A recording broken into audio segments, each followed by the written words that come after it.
सबकी बुद्धि कलयुग ग्रसित है। एक बार महाराज परीक्षित जी ने देखा कि एक बैल को एक राजा का वेश धारण किए हुए कोई पुरुष लातों से डंडों से उसे बहुत प्रताड़ित कर रहा है। परम धर्मात्मा थे, तत्काल प्रत्यंचा चढ़ाकर धनुष बाण संधान किया और कहा, सावधान, हमारे राज्य में कोई ऐसा आचरण नहीं कर सकता। देखा कि मारने पे उतारूं, मुकुट उतार कर प्रणाम किया और कहा, महाराज राज्य तो आपका है, लेकिन सर्वत्र मैं यहाँ का राजा बनाया गया हूँ। मेरा नाम कलयुग है। मैं यद्यपि आपके धर्म से, आपकी पवित्रता से, आपके भगवद आश्रय के प्रभाव से मैं भयभीत हूँ, मैं मानता हूँ मैं भयभीत हूँ, पर मेरा राज्य मैं जा नहीं सकता, मेरे आचरण ही ऐसे हैं। अब मुझे रहने का ठौर बता दो कि यहाँ रहो, तो हम आप जहां जहां बता देंगे वहां वहां रह जाऊंगा, फिर किसी को तंग नहीं करूंगा। तब उन्होंने बताया मदिरापान, क्योंकि उनके राज्य में धर्मात्मा पुरुष थे, धर्म का ही प्रचार प्रसार।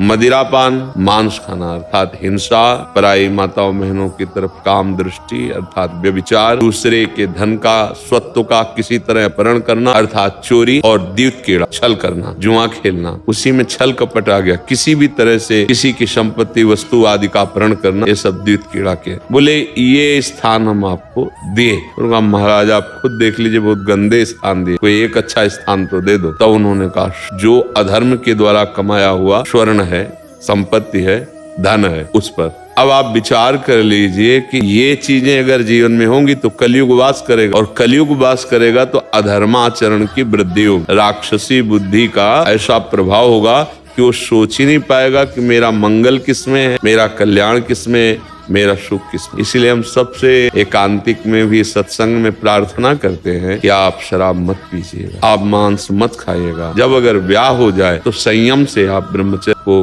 भगवत सेवा मानकर गृहस्थ धर्म का प्रयोग कीजिए। तो हमारा इस समय जो समाज है वो कलयुग को पूरा निमंत्रण किए बैठा। अगर शराब नहीं पीता, मांस नहीं खाता, तो व्यभिचार कर रहा, नाना प्रकार के छल कपट के द्वारा धन संग्रह करना चाहता है। अब बच्चों पे संस्कार क्या पढ़ेंगे? जैसा अन्न वैसा मन, जैसा संग वैसा रंग। इसलिए हमारी सबसे प्रार्थना है, अपने को हम पहले सुधारें, तब हम दूसरे को सुधारने की योग्यता अपने आप प्राप्त कर लेंगे।